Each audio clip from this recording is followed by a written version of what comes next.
नमस्कार, मैं हूँ राजेंद्र कात्यायन और हमारे साथ चर्चा में शामिल हैं वरिष्ठ पत्रकार विनय गोयल। नमस्कार। आज हम बहुत-बहुत स्वागत है गोयल जी आपका।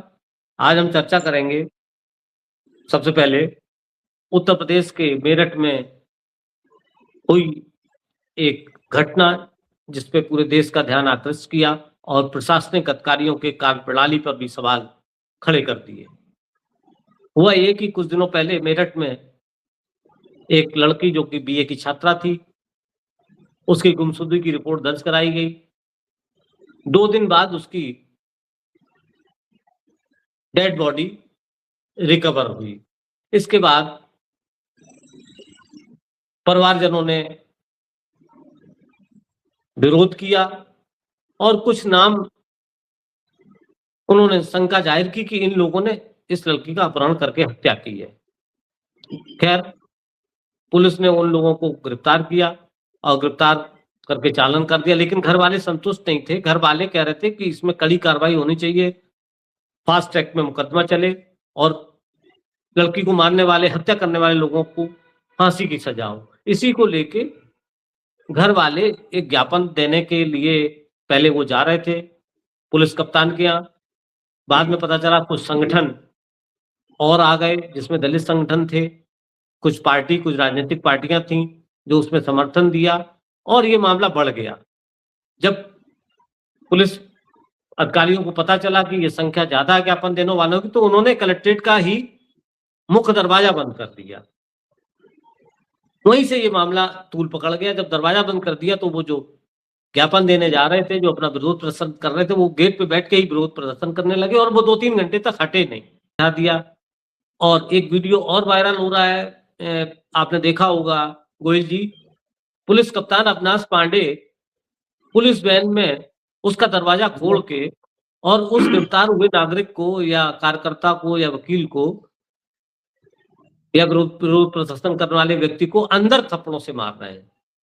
ये वीडियो जब वायरल हुआ तो लोगों को बड़ा आपत्तिजनक लगा और लोगों में एक ऐसी चर्चा का विषय बना कि ये पुलिस की कार्यप्रणाली कितनी ठीक है। इसको देख के कई पूर्व पुलिस अधिकारियों ने भी टिप्पणियां की और राजनीतिक व्यक्तियों ने की, अखिलेश ने भी की, समाजवादी पार्टी के मुखिया ने टिप्पणी की ये गलत है, कांग्रेस की भी प्रतिक्रिया है। आजाद समाज पार्टी के नेता जो कि सांसद हैं, वो उसी क्षेत्र से आते हैं और उन्होंने ऐलान कर दिया कि हम कल ही वहां मिलने जाएंगे और अब रुकेंगे नहीं, चूंकि वो भी दलित समाज से आते हैं और दलित समाज की बेटी लड़की थी जिसकी हत्या हुई। एक एसएसपी लेवल का अधिकारी तमाचे से मारे। वाकई ये शर्मनाक है और ये बिल्कुल कहीं से इसको जस्टिफाइड नहीं किया जा सकता। कैसे देखते हैं आप इस पूरी घटना को गोयल जी? देखिए राजेंद्र जी, कुछ समय से देखा जा रहा है जो आईपीएस अफसर होते हैं, वे बिल्कुल सत्ता के साथ में बिल्कुल कदम से कदम मिला के चलते हैं। आपको संभल का वो सीओ याद होगा, इंस्पेक्टर रैंक पे भर्ती हुआ था अनुज चौधरी। जिस तरीके से वो पुलिस की वर्दी में गदा लेकर गश्त करते थे, उस पर भी लोगों ने बहुत ऑब्जेक्शन किया था। संभल में एक मुस्लिम युवक की हत्या ही कहा जाए तो पुलिस की गोलियों से गिरफ्तार हुआ।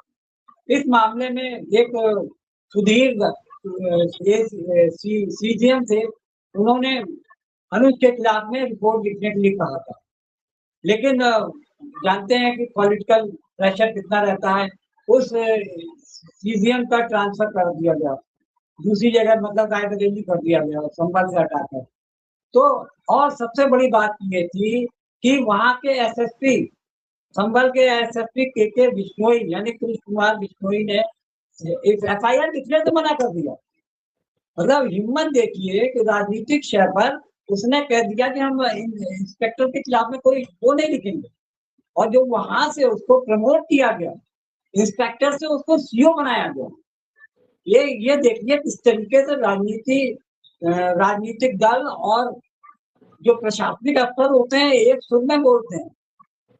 तो ये पहला मौका नहीं है कि अविनाश पांडे या अनुज चौधरी, पिछले कई सालों में देखा जा रहा है कि पुलिस बिल्कुल और सरकार के बीच में एक गठबंधन चल रहा है कि सरकार के खिलाफ भी कुछ भी सुनने के लिए एसएसपी या आईएएस अफसर कोई भी तैयार नहीं होते, और सरकार भी उनको कुछ भी बोलने से बचती रहती है। अब आप अविनाश पांडे को ही देख लीजिए, अविनाश पांडे के पक्ष में संजय निषाद जो कि केंद्रीय मंत्री है, उसमें आपके कैबिनेट मिनिस्टर हैं यूपी सरकार में, वो लीपापोती करने में लगे, जबकि ये मामला दलित वर्ग से संबंधित है। दलित वर्ग की लड़की के साथ में रेप हुआ, उसका मर्डर हुआ। ऐसे में उसके बावजूद उस संजय निषाद बड़ी खूबसूरती से मामले को दूसरा रंग देने की कोशिश कर रहे हैं। कहेंगे कि नहीं कुछ पुलिस कर्मचारियों की भी मजबूरी होती है कंट्रोल करने की, उनका भी अनुशासन होता है। तो ये समझ लीजिए कि जिस तरीके से पुलिस अधिकारी और सरकार के बीच में साठगांठ चल रही है, उसके सबसे बड़ी बात तो ये है कि जजेस को भी कोई इम्पोर्टेंस नहीं मिल रही है। यानी कि एक एसपी सीजीएम के आदेश मानने से इनकार कर देता है। एक पूर्व डीजीपी थे चौहान करके, एस चौहान, उन्होंने भी ये कहा कि इससे पुलिस बल का मनोबल नहीं कम होगा। मतलब आप किसी की हत्या कर दीजिए और उसके खिलाफ में कोई कंप्लेंट करता है, उसके बावजूद ये पूर्व अधिकारी मतलब अपनी सरकार में और राजनीतिक सत्ता में अपनी पैठ बनाने के लिए सरकार के पक्ष में जिस तरीके से बयानबाजी करने लगते हैं, ये पहली बार इतिहास में हो रहा है कि जुडिशरी के आदेश मानने से भी इनकार कर देते हैं। आपको याद होगा कि अतुल श्रीधरन करके एक मध्य प्रदेश हाईकोर्ट में जज हुआ करते थे, जिन्होंने वो जो विजय शर्मा वाला केस में उनको उनके खिलाफ में एक एफआईआर लिखने के लिए कहा था, उनको वहां से ट्रांसफर करके इलाहाबाद हाईकोर्ट भेज दिया गया जी। और उस मामले में अभी उन्होंने पिछले साल ही एक आदेश किया था, जो आपके मुरादाबाद या रामपुर के एसपी और डीएम थे, उन्होंने कहा कि अगर आप परिस्थितियां कंट्रोल नहीं कर सकते तो आप इस्तीफा दे दीजिए। दिलचस्प बात यह है कि उनका रातों रात ट्रांसफर कर दिया गया, उनको मतलब वो बेंच से हटा दिया गया। तो किस तरीके से प्रशासनिक अमला और सरकार एक साथ मिलकर जनता का शोषण कर रहे हैं, या यूं कहिए कि आलोचना भी बर्दाश्त नहीं है। तो ये जो वर्तमान हालात हैं, सबसे बड़ी बात यह है कि केंद्र और सरकार देश में जिस तरीके से सरकारें अपनी आलोचना पसंद नहीं कर रहे हैं, उनको लग रहा है कि वो आजीवन के लिए हमेशा सत्ता में आ गए, या जो प्रदेश या केंद्र है वो हमेशा के लिए उनकी जागीर हो गए, हमेशा उनकी सरकार है। तो ऐसे में प्रशासनिक अमले को जो कि संवैधानिक पदों पर बैठे हुए हैं, उनको इस बात का ध्यान रखना चाहिए कि वो सरकार के नहीं संविधान के प्रति वफादार है। तो ये समझ लीजिए कि आज के समय में संविधान की कौन इज्जत कर रहा है। अब ताजा मामला देख लीजिए, प्रबल प्रताप सिंह लखनऊ के वकील थे, वो सुप्रीम कोर्ट में किसी अधिकारी के खिलाफ में वो सुनवाई रिट दायर की थी उन्होंने। वहां पे उन्होंने इतना ज्यादा गुस्से में थे कि उन्होंने सीबीआई को गाली कर दी और वहां एप्लीकेशन के पन्ने फाड़ के फेंक दिए। तो ये गुस्सा है, जब कहीं से भी किसी को कोई सुनवाई नहीं हो रही है, ऐसे में हर आदमी झुंझलाया हुआ है और वो सोचता है जब संविधान और कोर्ट में हमको न्याय नहीं मिलेगा तो हम बेचारी जनता क्या करेगी। ये समझ में आ रहा है कि कोर्ट और ये सब चीजें संविधानिक पदों पर जो लोग बैठे हुए हैं वो सिर्फ रसूखदार लोगों के लिए है। रसूखदार कितना भी गलत कर ले, उसके खिलाफ कोई भी एक्शन नहीं होगा और कोर्ट भी उन्हीं की सुनती है। ये मेरा जी, कहना है। जी, जी, बिल्कुल सही आपने कहा।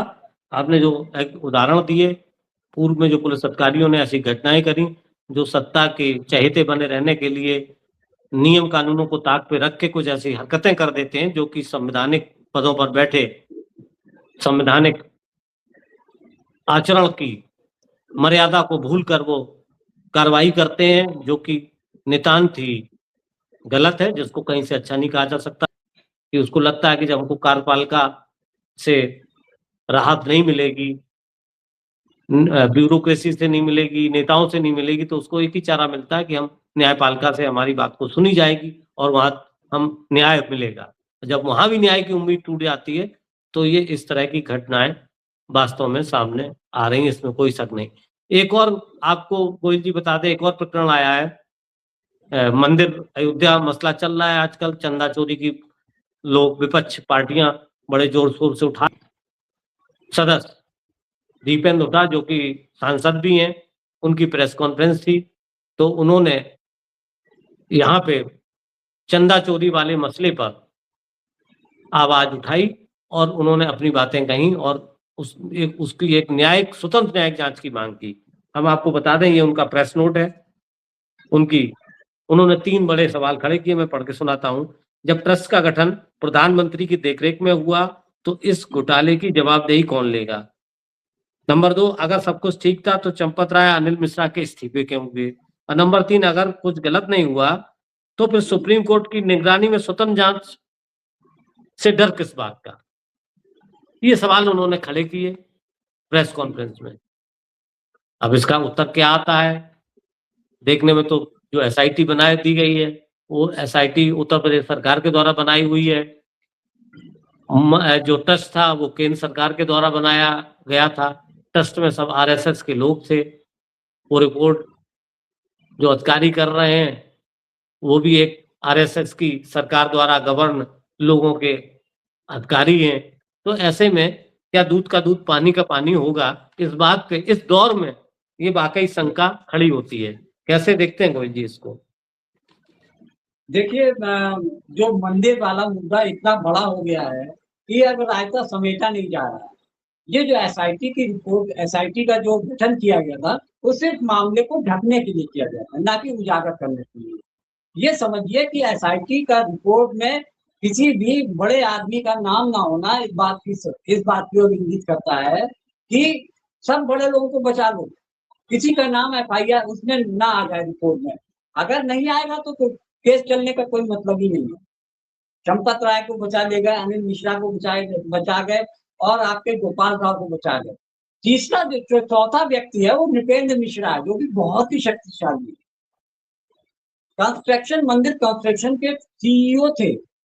50% तक घूस खाने की उनके ऊपर आरोप लग रहे हैं और वो कन्नी काट रहे हैं कि मेरा तो मंदिर से कोई मतलब ही नहीं है। यानी आपने मंदिर बनाने के दौरान खूब कमा लिया, अब आप जब चंदे चोरी के मामले में आते हैं तो ये कहते हैं कि मेरा इससे दूर दूर तक कोई नाता नहीं। वहीं दूसरी तरफ कोषाध्यक्ष भी हाथ खड़े कर देते हैं, क्या मेरा तो कहीं भी कोई सिग्नेचर ही नहीं चलता। मिल बांट के सबने खूब खाया है और इसके केंद्र से जुड़े हैं और संघ से जुड़े हैं। यही वजह है, ना तो केंद्र का कोई बड़ा मंत्री या प्रधानमंत्री कोई जवाब दे रहे हैं, ना संघ का कोई व्यक्ति। मोहन भागवत से जब इस बारे में बात की गई तो उन्होंने राम राम कर दिया, हो गया अपनी। तो ये समझ लीजिए कि मामला कितना गंभीर है। जी, बहुत बड़ी, आपने बहुत कम शब्दों में इतनी अच्छी व्याख्या की कि इसके करता रहता एक तो बहुत बड़े लोग हैं और फिर उन बड़े लोगों की जो तार हैं वो और बड़े लोगों से सरकार में जुड़े हुए हैं। तो कद्दावर लोग उसके मेंबर, उनकी जांच कौन करेगा? उन्हीं की सरकार। बिल्कुल, इसमें जो मांग विपक्ष की है वो वाकई वाजिब है। जो सवाल कांग्रेस ने खड़े किए या उत्तर प्रदेश में प्रमुख विपक्षी दल समाजवादी पार्टी सवाल कर रही है, वाकई महत्वपूर्ण है। अगर आप भारतीय जनता पार्टी को दूध का दूध और पानी का पानी करना है, अपने आंच पे लगे हुए आरोपों को हटाना है या संगठन पे लगे हुआ, ये तो तय है क्योंकि 1 महीना बोलने में उनके जो सेकंड प्रमुख हैं उनको लगा, दत्तात्रेय होसबले को, और भागवत अभी तक बोले ही नहीं। आपने कहा कि राम राम करके चले गए, तो वाकई ये बहुत, अगर इसमें कुछ छिपा और वो नहीं है तो फिर हर चीज पे बोलने वाला संगठन मुखर होके बोलने वाली पार्टी क्यों नहीं बोल रही है? वाकई ये बहुत संवेदनशील है, गंभीर है। देखते हैं क्या होता है। जनता है, ये सब जान रही है। गोयल जी, आप आए, आपका बहुत बहुत धन्यवाद। कल फिर मिलते हैं किसी अगले मसले पर, तब तक के लिए नमस्कार।